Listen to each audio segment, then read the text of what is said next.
So, good evening, children. In the continuation of the wave optics,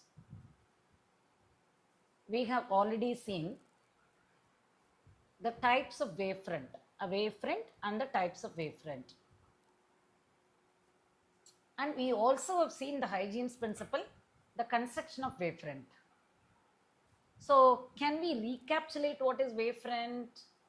Yeah, it is nothing but the locus of all points.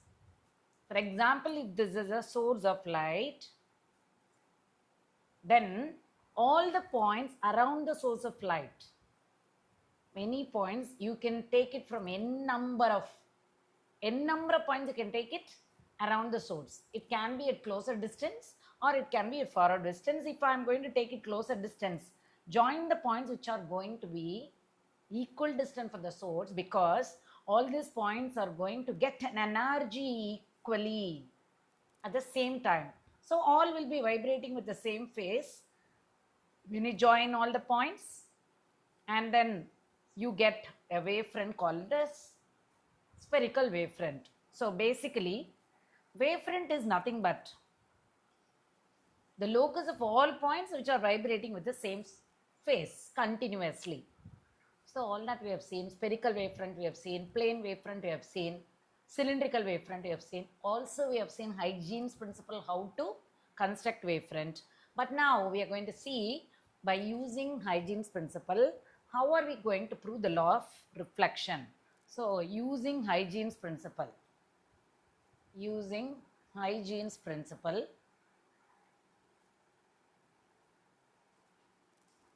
law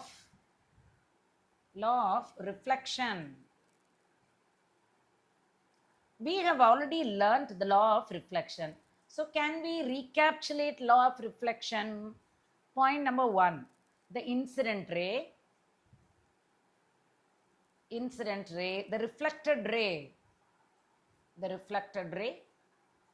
and normal to the point of incidence.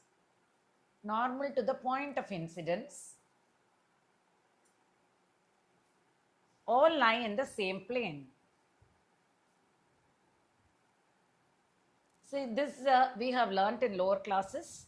Same thing, we are going to prove it, but then using hygiene's principle. Second point, angle of incidence is equal to angle of reflection in the plane reflecting surface. Angle I is equal to angle R. What is R here? Angle of reflection. So let us see the proof. So proving, I am going to take a plane reflecting surface. So this is XY is the plane reflecting surface. Listen carefully, children, because the diagram carries marks. And if you understand the diagram, you can definitely prove the law of reflection. So I'm going to draw a normal. So I have drawn a normal. The rays of light is coming from infinity. So I am drawing, so the ray of light is coming from infinity. So let me draw the ray of light which is coming from infinity. There are a lot of rays. I am taking only the two rays into account. Since the rays of light is coming from infinity, what is the shape of the wavefront you can construct? We have already seen. If the source of light and the points chosen are closer, then you will be constructing spherical wavefront.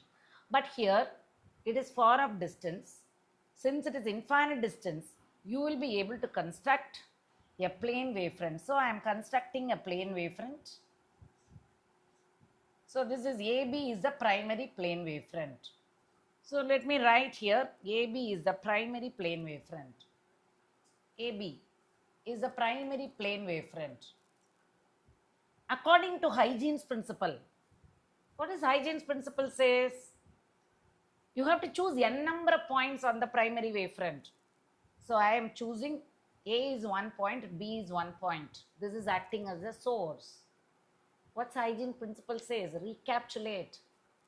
Each and every point on the primary wavefront is acting as a source for constructing secondary wavefronts. So what is the shape of the wavefront we have constructed? It is only primary plane wavefront. So A is 1 point, B is 1 point. So from point A, the rays of light from B will be traveling straight without any bending because it is traveling in the same air medium. From B, it will be able to travel a distance d is equal to Vt. It will be able to travel a distance d is equal to Vt and then reaches point C.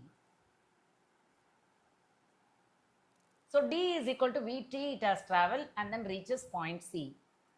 Okay, so now this is air medium. At the same time, the ray of light from A, what does it do? Will it go straight? No, because it has to reflect. As because this is a reflecting surface. The ray of light from A will also be traveling the same distance, and then d is equal to Vt. And then reaches point D. Only thing from point B, it just goes straight.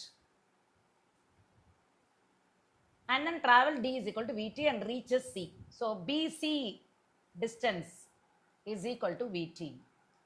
Similarly, AD distance is also equal to Vt. Now with A as center and ds, AD as radius, that is Vt as radius, draw a sphere. With B as center and BC as radius, draw a sphere. Now you draw a tangent to the sphere. So I'm going to draw a tangent to the sphere. After drawing a tangent to the sphere, then you can say that CD is a secondary plane wavefront. So I get only a plane wavefront. Incident wavefront is a plane wavefront. Reflected wavefront is also a plane wavefront. Now you come to the point here, this is angle of incidence we know. And this is angle of reflection we know. But according to Huygens principle, what is this ray of light makes an angle with a wavefront? What is this angle? The ray of light, what angle it makes? We have already learned, right? 90 degree. So the ray of light is making an angle 90 degree with a wavefront. So therefore, if this is 90 degree, what is this angle? 90 minus I. Okay. So now I'll just remove this for the time's sake. I have removed it. So we know that this is 90 minus I and this is I. Now this one is 90 degree because this is normal. Already we have taken this as 90 minus I. See here, this is 90 minus I have taken, right? So if this is 90 minus I, you tell me what is this angle? What is this angle? Because this is 90 minus I. So this should be I. So therefore, I am taking this as I. Similarly, this should be R. So clip off the triangle and then draw it here. So I am going to clip off the triangle and then draw it here. Let me call it as B over here. So this is A, this is C. I am clipping off the triangle and this is AD and this is CD. And this is making an angle 90 degree because AB is a primary plane wavefront. Similarly, CD is a secondary plane wavefront. So therefore, I clipped off the triangle. And this is I. And what about this? This is R. So now I'm going to prove it mathematically. How do we prove? Take two triangles. So from the triangle ABC and triangle ADC, you tell me, is the angle equal? Yes. Angle B is equal to angle D is equal to 90 degree. Okay. What about BC and AD distance? BC distance is equal to AD distance is equal to VT. So let me even write here VT. So both the distance are equal. Of course, AC is common. So AC is common. So therefore, two sides on one angle are equal. So therefore, triangle ABC is congruent to triangle ADC. Since triangle ABC is congruent to triangle ADC, therefore, you can say angle I is equal to angle R. Hence proved. So what did we prove? We proved the law of reflection. We have taken Huygens principle into consideration for proving the law of reflection. How do we take Huygens principle? We constructed a wavefront. So here we construct AB is the primary wavefront. After constructing AB is a primary wavefront, each and every point is acting as the source for constructing secondary wavefront. So therefore, we have taken A is one point, B is one point. From B, the rays of light would have traveled a distance D is equal to Vt. From A also will be traveling the same distance, but only thing reflecting. Therefore, join the points of the reflected ray of light by dropping with A as center and AD as radius, draw a sphere, draw tangent to the sphere, and then you get secondary plane wavefront. This is how we did. Same way, we are going to use Huygens principle. Using Huygens principle. Huygens principle. Prove law of refraction. Law of refraction. Children, tell me what is the law of refraction. We have already learned that. Law of refraction. State the law of refraction. First law. State the law of refraction. State the law of refraction. What is the first law states? The incident ray. Same thing, the incident ray. Come on, quick. Incident ray. The reflected ray. Instead here, refracted ray. Earlier we have seen reflected, now refracted ray. And the normal to the point of incidence. Normal to the point of incidence. Point of incidence. All lie in the same plane. In the same plane. You got it? Now, angle of incidence, ratio of the angle of incidence, sine of angle of incidence to the sine of angle of refraction is equal to a constant.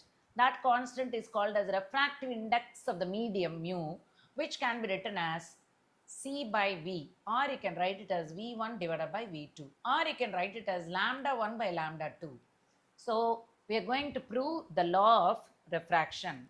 So, shall we prove it? So, PTO, I am going to take to the next page. Let me take a plane refracting surface. Plane refracting surface, let me take.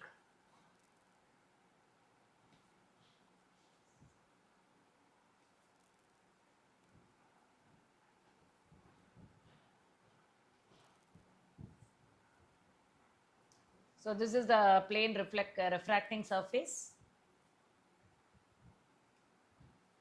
Now, I am going to drop a normal here. This is mu2 because it is a denser medium. I am taking denser medium as mu2. Here this is air medium, so therefore this is called as rarer medium. Here the speed is taken as v1. Here the speed is taken as speed of the light. I mean, speed of the light is taken as v2. And of course v2 is less than v1 because in denser medium speed decreases, which you have already learned. Now I am going to drop a normal. So I have dropped a normal over here. After dropping a normal, the ray of light is going to come from infinity. So therefore, the rays of light is coming from infinity. So that hence I put a dotted line here. Infinity, infinite distance. Source is at infinity. After hitting the point A at the interface, I would like to draw a wavefront.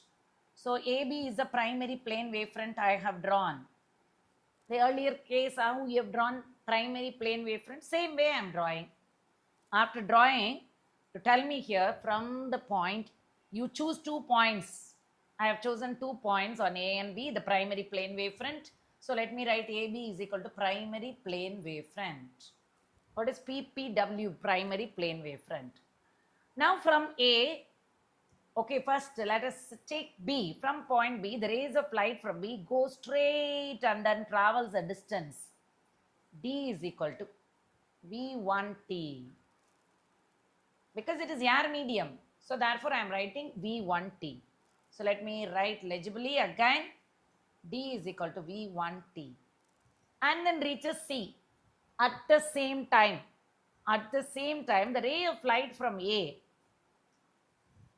will be refracting, will not go straight. It has to bend because it is a denser medium, will be refracting and then it will be able to travel a distance d is equal to v2t, which is lesser than that of v1t. Do you know, children, why it is lesser?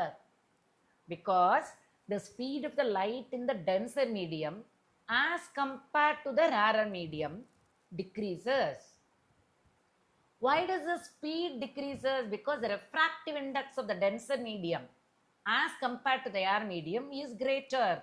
Since mu2 is greater than mu1, so therefore, since the refractive index is greater, speed decreases, therefore the distance traveled also is lesser.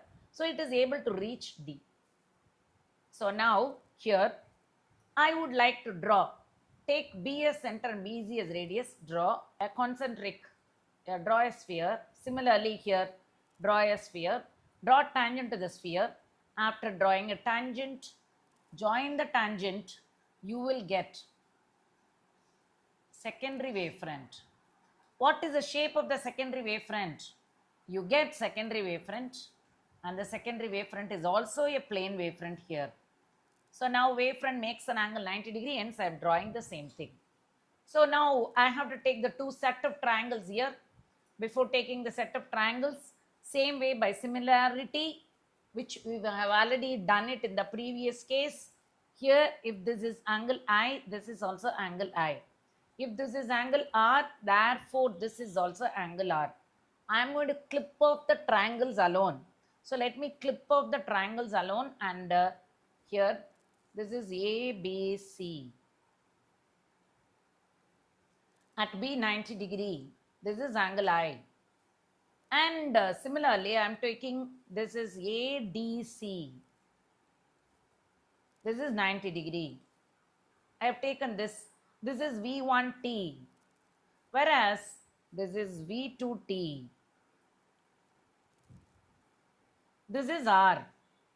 From these two triangles, triangle ABC you take. From triangle ABC, what is sin I? You find out. Sin I is equal to opposite side divided by AC. So that is opposite side divided by hypotenuse. So that is equal to V1T divided by AC. Similarly, triangle ADC you take, children. You tell me what triangle ADC, what is sin R? Come on. Yes, sin R is equal to AD divided by AC, which is equal to V2T divided by AC. So therefore, divide 1 by 2, children, that is it. So when you divide 1 by 2 equation, sin I by sin R is equal to, sin I by sin R is equal to, what do you get? V1 by V2. That is what you have seen. So sin I by sin R is equal to V1 by V2. That is Snell's law of refraction. So hence we proved. So that is equal to mu, which is proved. So we proved the law of refraction using Huygens principle. So hope you understand these two derivations, which is really important. Sometimes you will be questioned, instead of rarer to denser medium, you will be asked to prove by taking denser medium to the rarer medium. Everything is same, the derivation is same.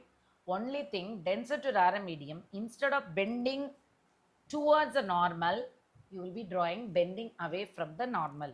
NCERT textbook has got this diagram. You can refer that NCERT textbook for the diagram and derive the same thing. But in NCERT textbook, instead of mu, they would have taken n. Both are the same. Symbol, either you can take n as a refractive index of the medium, or you can take mu as a refractive index of the medium. So now coming back to this point here, interference of intensity pattern, which we have already discussed in the last video. Here in interference of intensity pattern YDSC, we have already learnt beta is equal to lambda capital D by small d, fringe width. So how does the fringe width decreases or increases? We have already seen that. So let us recap this, let us recap the maxima, minima, the maxima and minima of interference pattern, maxima and minima intensity of interference. Maxima and minima intensity of interference, let us recap that. So now Before giving a recapitulation, first of all, write down the formula. IR is equal to IA plus IB plus 2 root IAIB, 2 root IAIB cos phi. We have already done this in the previous class and the previous video. This is YDSC, Young's double slit experiment, fringe width.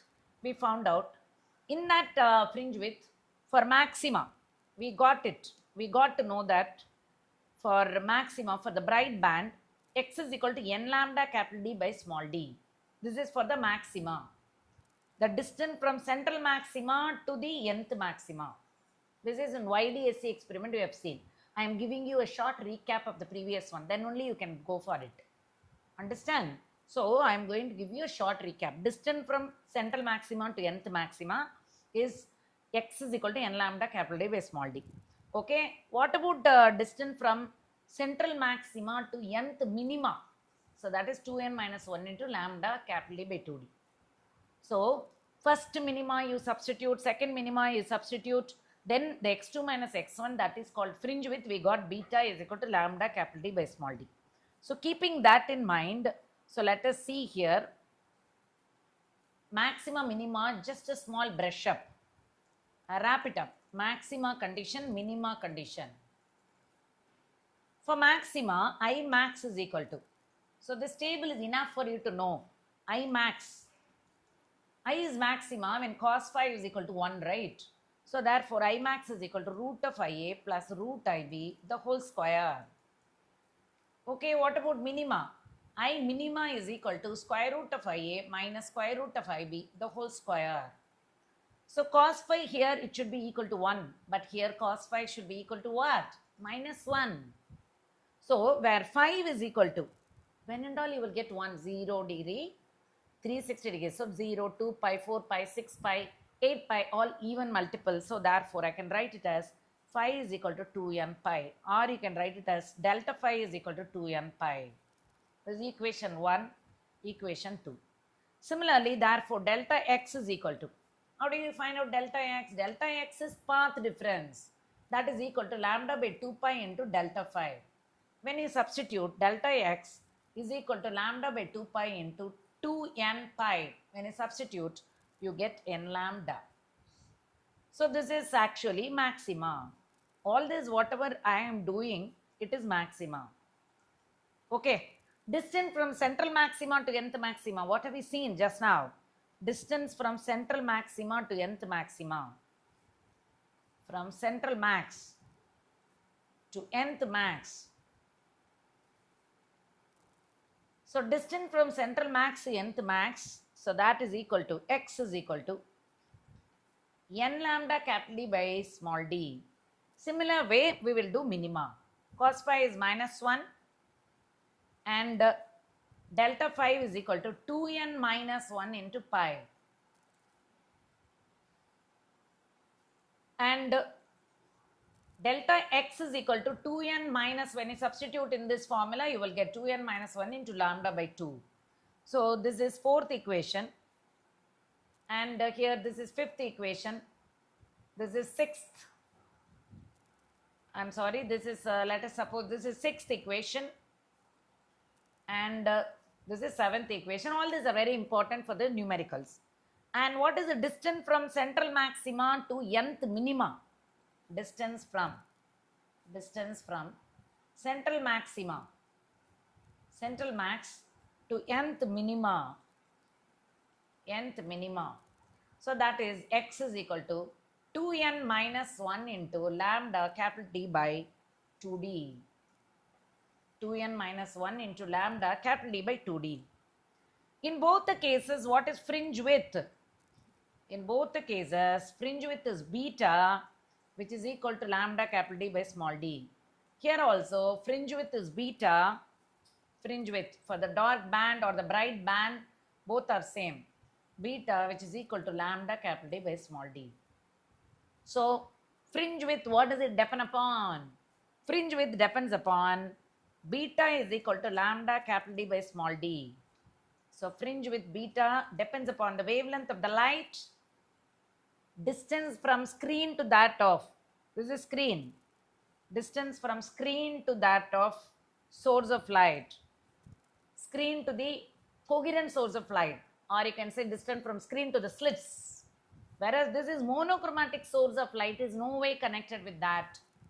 Okay, here. So beta is equal to lambda capital D by small d, capital D by small d. While you are pronounce in such a way that it is lambda capital D by small d, so that you will not do mistake anywhere. So we have seen that. And here these are the conditions for the maxima minima.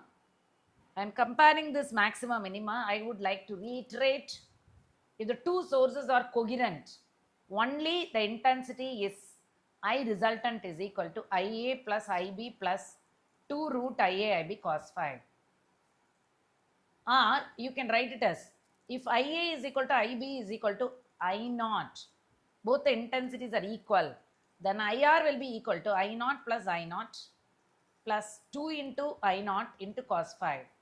So when you take out I naught, 1 plus cos phi, so that is equal to 4 I naught cos square phi by 2. So this resultant intensity can also be written like that, only if they are coherent.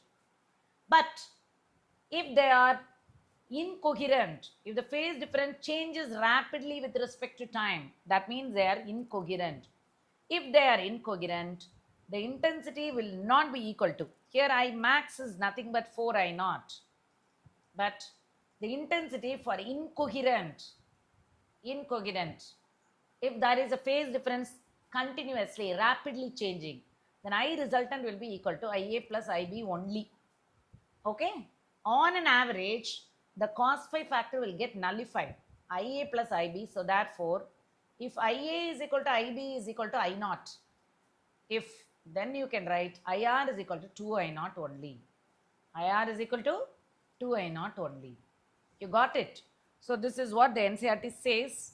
And also you have to note it down. No one has ever been able to define the difference between the interference and diffraction satisfactorily. So the next topic, we are going to learn about the diffraction. Interference double slit experiment, whereas the diffraction is going to be the single slit experiment. So let me show you the diffraction, which is single slit experiment, so that we'll get an idea about it.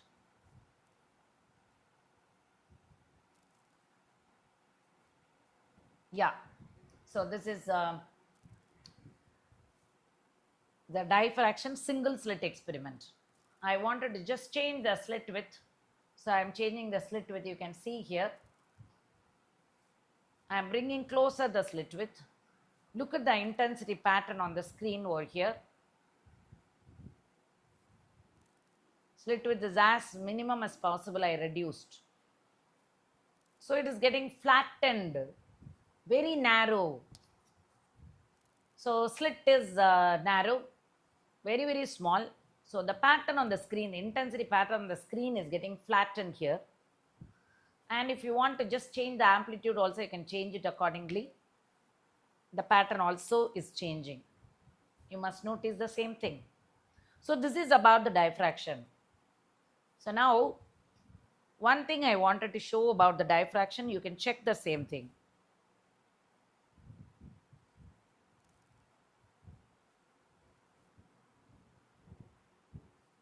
What is diffraction in normal life? We'll check on that.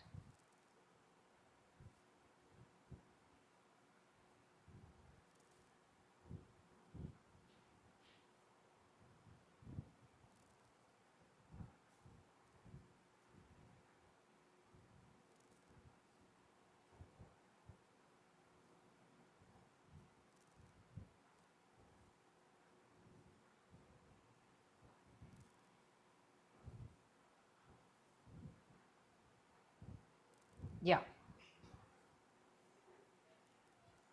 A person is sitting outside the room. You can see here the person is sitting outside the room. How does the diffraction of sound waves is able to get it? Check on this.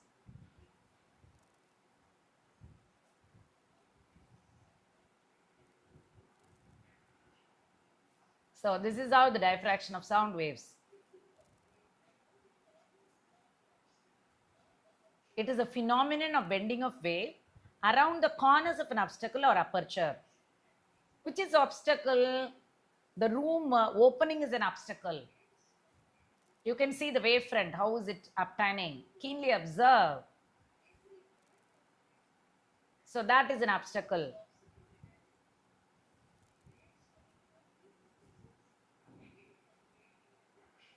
Yeah. So he is able to reach the sound waves. You can notice it here.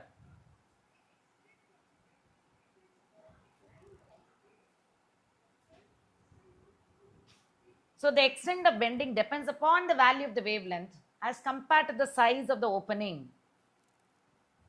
So if the size of the opening is going to be in such a way that the person who is sitting outside is able to get the diffracted wavefront.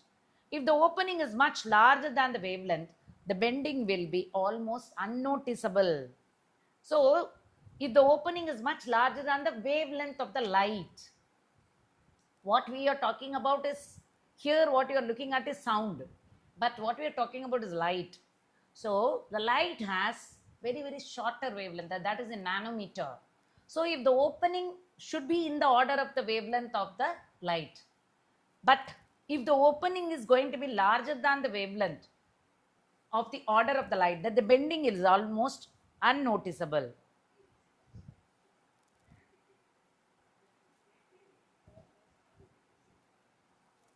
You can notice it here.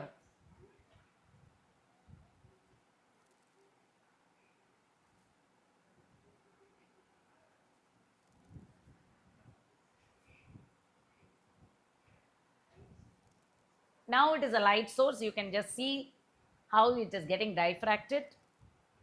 Yes, but then the person is not able to get the light. You can see that. So the opening is not enough. That means the opening is in such a way that he is not able to get the diffracted ray of light. Shadow region.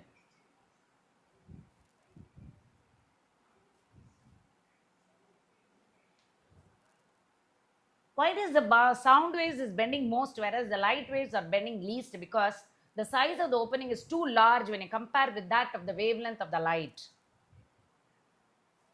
So the extent of bending of any wave depends upon the value of the wavelength compared to the size.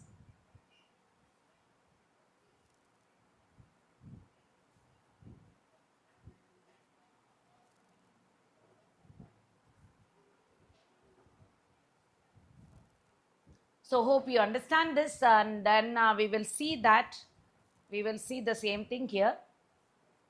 Okay, so that one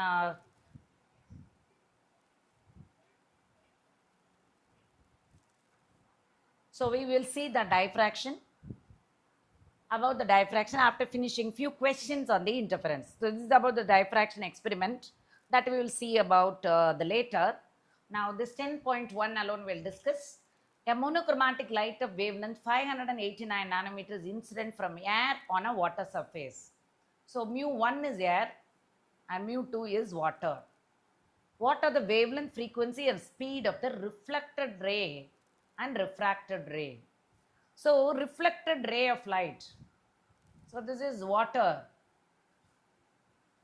The part of the light is getting refracted and the part of the light is getting reflected. Reflected in air. In both the cases, the frequency of the light is going to remain the same. So therefore, let us first find out the frequency. Nu is equal to C is equal to nu lambda. Nu is equal to C by lambda. C is 3 into 10 power 8 in air. You must know that. What is wavelength in air given? So that is 589 nanometer. For simplicity, for the time being, I am taking this as 5.89 into 10 power minus nanometer is minus 9. So minus 7. So approximately equal to 3 by 5.8. I am taking a 6 into 10 power 15. So that is equal to 0.5 into 10 power 15 or 5 into 10 power 14 hertz approximately. Okay, so now frequency is known. Lambda in medium is equal to lambda in air divided by mu. So that is equal to 589 nanometer divided by mu. Mu is 1.33. So for the time being, I'm taking 4 by 3. So you substitute 489 into 3 divided by 4. That will give you lambda in medium. Same way, lambda in medium. The same way, speed in medium is equal to speed in air divided by mu. So that is equal to 3 into 10 power 8 divided by 1.33 is 4 by 3. So 9 by 4 into 10 power 8 meter per second. So this is how we need to do it. Reflected light, the reflected light, no change in the wavelength. The lambda of reflected is going to be the same thing, 589 nanometer.